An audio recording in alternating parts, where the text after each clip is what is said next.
It's got 1-0 written all over this. Some Sunday League defending. Just couldn't finish his dinner, unfortunately. It's been a dire game. Welcome back to the Football Martin channel. Thank you very much for tuning in. It's matchday vlog time here on the channel. It's FA Cup day. The magic of the FA Cup. Where did it go? It's Saints Burnley today. I'm heading down to St Mary's for this one. I don't expect a massive attendance. It wasn't particularly well priced, to be honest. You're looking at a ticket of over 20 quid today. Not any massive deals on kids.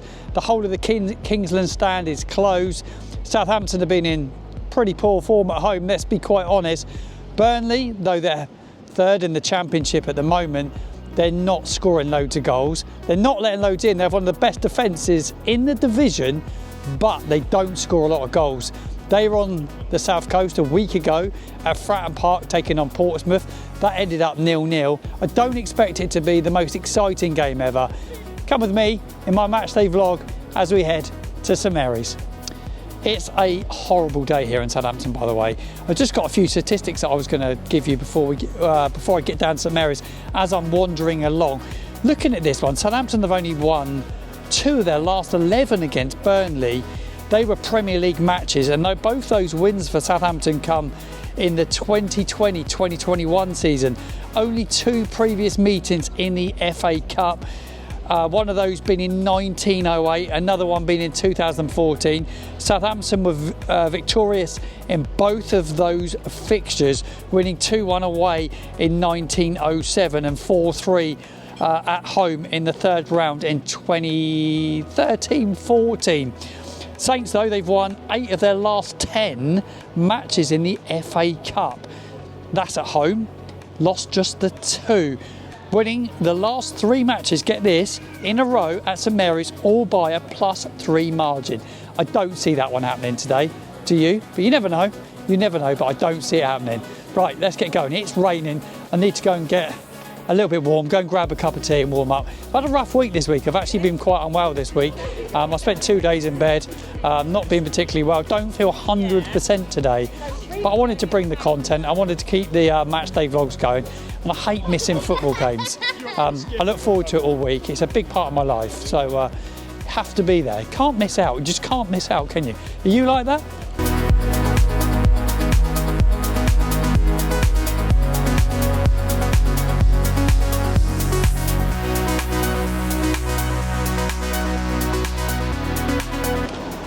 What are we saying about half and half scarves? A half and half scarf for Southampton Burnley, 4th round of the FA Cup. Ridiculous. Would you buy one?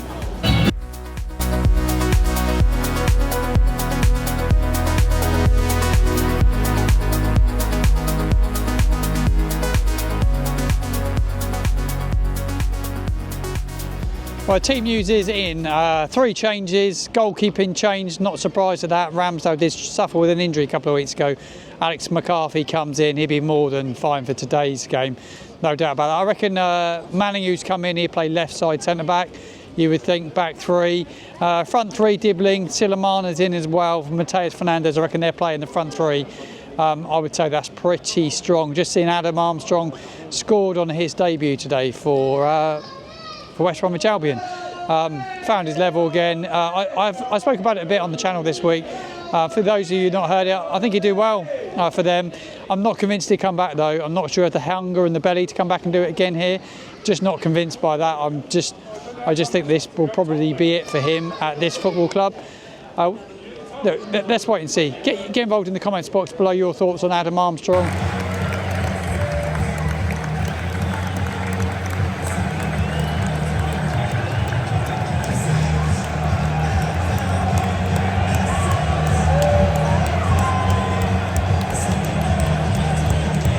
Just about to kick off, Manuel Benson, he was linked with a move here, wasn't he, to Southampton? I think it was last year. He starts his first game in a year for Burnley, and Shalvey starts in midfield for Burnley as well. I've not seen him play, I think, since he played for Newcastle, and that was here the season we got relegated, Shalvey. Pretty sure it was that year, but not seen him play for a long time. But St Mary's is pretty empty, as you can see. The whole of that Kingsland stand empty. empty, many empty seats in the Northern as well. It's a massive shame. Lower the prices, kids for £1, fill it up. Give a kid an experience of a lifetime and become a Saints fan for the rest of their lives. I don't get it. I guess there's pacing to pay for. There'll be reasons why. But the game is underway. 3 centre-backs for Saints. I'll talk you through it once the game settles in.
Burnley are making this an absolute dire game, to be honest. They're leaving little nasty niggly tackles in here, there and everywhere.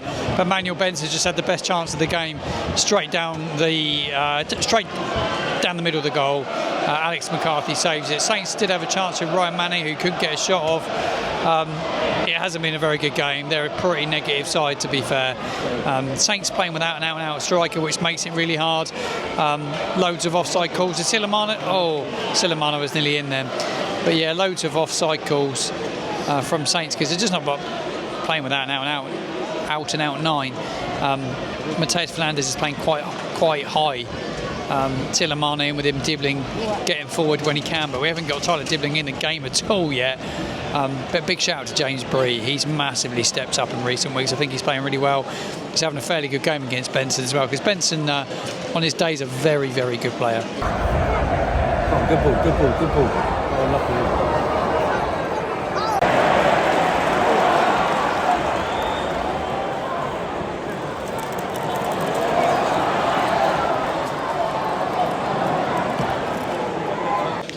It's been an absolute dreadful first half. As expected, statistically, it had it written all over it that it could be an absolute snooze fest. And it was awful. It's probably the worst first 45 minutes of football I've seen all season by a long way. Something about it, the mitre football that they use in the FA Cup, I'm convinced it bounces differently and it rolls differently. You don't get the pace like you do on that Nike Premier League ball. I might just be speaking nonsense, but that's just a takeaway. But Burnley have been quite negative at times. They've not really had a go. Saints have been slow and laboured. If they could go up through 2 or 3 gears and find Dibbling more and Silamana more, will win the game comfortably. They're the two that will win the game at this moment in time. Playing without an out-and-out 9, like I said, is a bit of an issue. It doesn't help the side at all. But Saints are warming up. There's a lot on the bench. It's a big bench. They're warming up the subs now. Paul Nuachu like to see, really. I think he will be that focal point that we probably need just to kind of hold the ball up a little bit and bring players into play. Look to get us up the field a bit. But Burnley have been poor. They're massively there for the taking. How they're third in the Championship, I don't know. But they've probably made quite a few changes. I don't know how many changes they've made. But it has been an absolute snooze fest, as I expected.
Wellington goes close for Saints. He's been really good. He looks a proper player, by the way. Paul Onuachu's on for Tyler Dibbling. He's been injured for a couple of weeks, Dibbling, so no surprise here enough. I thought he struggled to get into the game, to be quite honest. But yeah, Saints' best chances have come to Ryan Manning, the left back. But Burnley are chucking a few more men forward now. It's 68 on the clock and they are committing more men. Didn't commit that many men first half, but they're having a go now. It's 0-0. It's got 1-0 written all over this. Someone will nick it 1-0 as Burnley come forward. Benson. They're in. It's going to be 1-0. Oh, they're poor in front of goal, Burnley.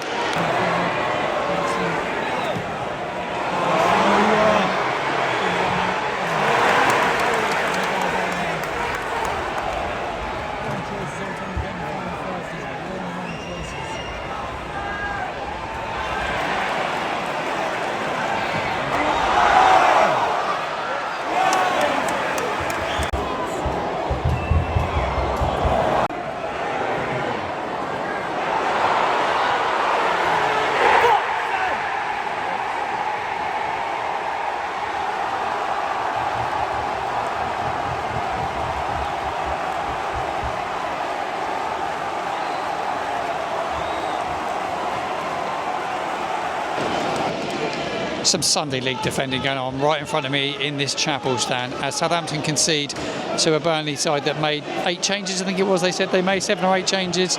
Sarmiento, who's been good actually for them, being their best player, has a shot deflected and Marcus Edwards puts it in the back of the net. It's just a tap-in the end, really. The Burnley fans that have travelled, not loads of them go wild, but it's not good defending. It is terrible defending. But Saints haven't taken their chances, and they have had chances today. Silamano's had a lot, just couldn't finish his dinner, unfortunately. Build-up play is good at times and get inside the box, and we just can't find a finish. Will Smallbone is about to come on for Southampton. Not sure where he's going to go and play, but Saints are 1-0 down. There's 10 minutes to go. To win this, we'll have to go to penalties and try and snatch a goal. Wellington's on it as Manning picks it up on this left-hand side, but Saints are struggling to find anything in the final third today. It's been a dire game, really poor. It makes me dread next season and the standard next season, because it won't be great.